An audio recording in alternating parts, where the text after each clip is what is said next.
गरीब का जादुई घास का चूल्हा। माँ, खाना बनने में और कितनी देर लगेगी? मुझे जोर की भूख लगी है। जल्दी बनाओ ना खाना, जल्दी बनाओ जल्दी बनाओ। रतन, इतनी जल्दी मत मचाओ। दिखाई दे रहा है ना बेटा, तेज आंच नहीं जल रही। ये चूल्हा भी उसी दिन आफत करता है जिस दिन मुझे काम पर जल्दी जाना होता है। सोचा था कि टाइम से रोटी पानी बनाकर मनीषा मैडम जी के घर के लिए निकल जाऊंगी और नाश्ता पानी बना दूंगी, मगर चूल्हा इतना धीमा धीमा जल रहा है और इतना धुआं कर रहा है। काश कि मेरे भी घर में गैस चूल्हा होता तो रोज रोज चूल्हे के धुएं की जिग जिग नहीं झेलनी पड़ती।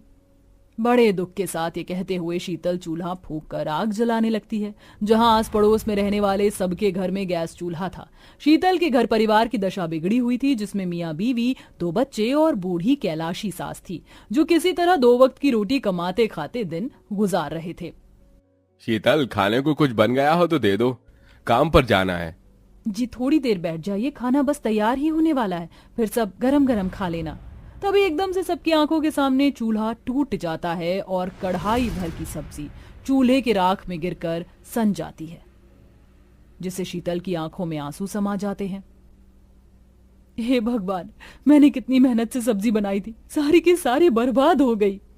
अब इसमें क्या कर सकते हैं बहू, मिट्टी का चूल्हा था, एकदम से टूट गया। पिंकी दादी, अब हम क्या खाएंगे? सब्जी तो है नहीं। आज शायद राम जी ने हम गरीबों के भाग्य में सिर्फ ये सूखी रोटी ही लिखी है। बच्चों, खा लो। रतन, पिंकी, बच्चों, मैं तुम दोनों को नमक तेल लगाकर दे देती हूँ, उसे खा लो। बहू, तुझे काम पर जाने के लिए देरी हो रही होगी, तू जा, मैं चूल्हा बना दूंगी। शीतल जलती धूप में काम पर निकल जाती है और चलते चलते वो एक रिहायशी इलाके में पहुंच जाती है, जहां बड़े बड़े करोड़पतियों की कोठियां बनी हुई थी, जो सूरज की किरणों में संगमरमर सी चमक रही थी। पता नहीं ये 2 कौड़ी की नौकरानी ने खुद को क्या समझा हुआ, इतनी देर से आती है।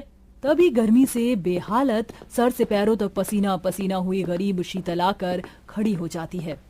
ये हो रही शीतल, कहाँ पर थी? ये कोई टाइम है आने का? मेरी रूमी बेबी कब से ब्रेकफास्ट मांग रही है। आंटी, जल्दी से मेरे लिए बटर सैंडविच बना दो। बस लाती हूँ रूमी बेबी। शीतल किचन में आती है, जहाँ 4 चूल्हों वाला महंगा गैस चूल्हा और हर सुख साधन था, जिसे देखकर शीतल डबडबाई आंखों से कहने लगी, अमीरों की रसोई में राशन, पानी, घी, मक्खन, हर चीज की पूर्ति होती है। एक हम गरीबों के जीवन संघर्षों भरा क्यों है?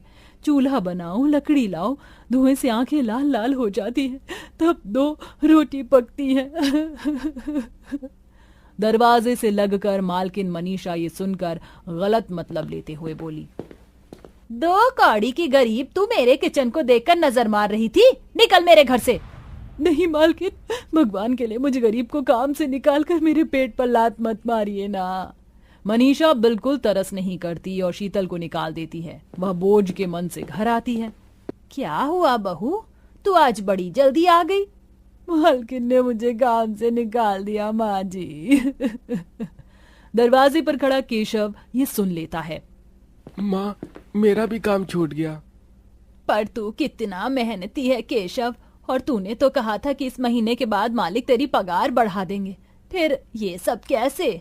माँ, वो लल्लन है ना, वो आज एक नया मजदूर ले आया। जहाँ मैं रोज के 100 रुपए में काम करता था, वो 70 रुपए में ही काम करने के लिए राजी हो गया, इसलिए मालिक ने निकाल दिया। हे भगवान, सारे के सारे दुख एक ही दिन में पड़ने थे हम गरीबों के घर परिवारों में। अब घर का गुजारा कैसे चलेगा? यूं ही भूखे प्यासे कई दिन गुजर जाते हैं। माँ, प्यास लगी है, मटके में पानी भी नहीं है। ठीक है, मैं पानी लाती हूँ। शीतल कड़ी धूप में कमर में घड़ा लिए तालाब पर आती है, जहाँ धूप से वहां उगी हुई घास जल चुकी थी तो कुछ मुरझा गई थी।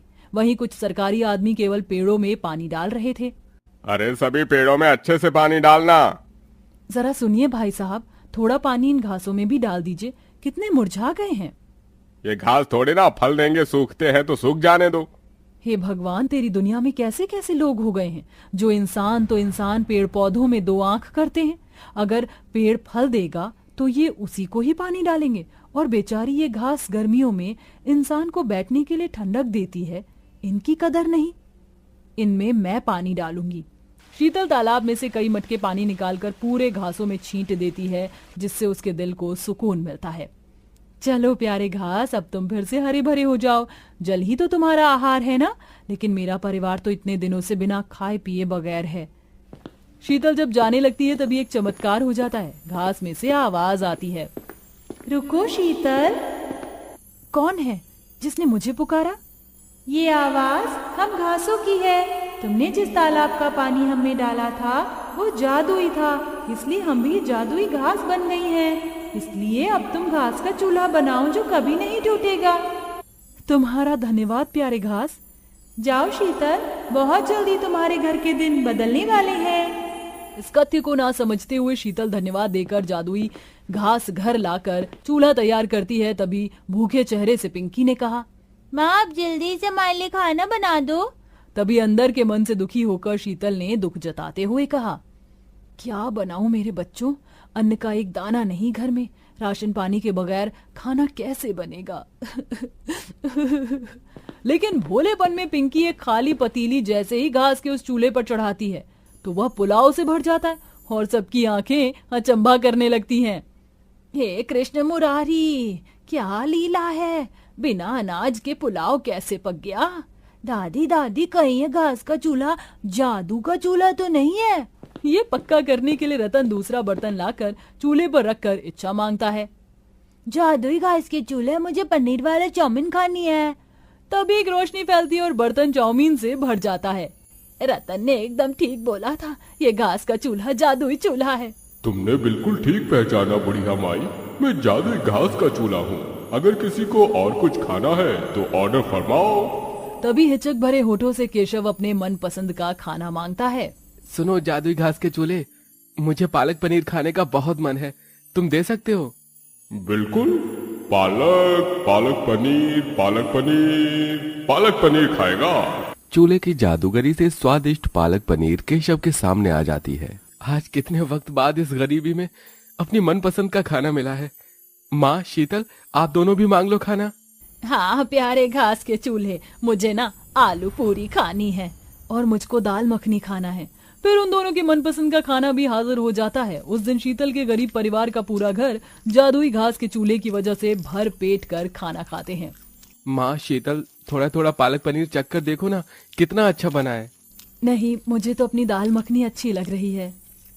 और मुझको अपनी आलू पूरी। इतने सालों की गरीबी देखने के बाद आज 1 बरसों के बाद हम गरीबों ने ऐसी शाही दावत खाई है। इस जादुई घास के चूल्हे की चलते किसी ने बिल्कुल ठीक ही कहा है, भगवान जब देता है तो छप्पर फाड़ कर देता है। कहाँ तो इतने दिनों तक गरीबी में हमारे घर का चूल्हा भी नहीं जला और ना ही हमारे घर में एक चूल्हा भी नहीं था। अब भगवान ने भी दिया भी तो जादुई घास का चूल्हा दिया। माँ जी, क्यों ना इस घास के चूल्हे से ही हम अपना एक खुद का ढाबा खोलकर चलाएं और गरीबों को थोड़ी सस्ते में खाना खिलाएं। इससे आमदनी भी होगी और लोगों की भलाई भी। तुम क्या कहते हो जादुई घास के चूल्हे, क्या तुम हमारा साथ दोगे? चूल्हा मुस्कुराते ठिलाते हुए कहता है, बिल्कुल, मैं तुम्हारा साथ दूंगा।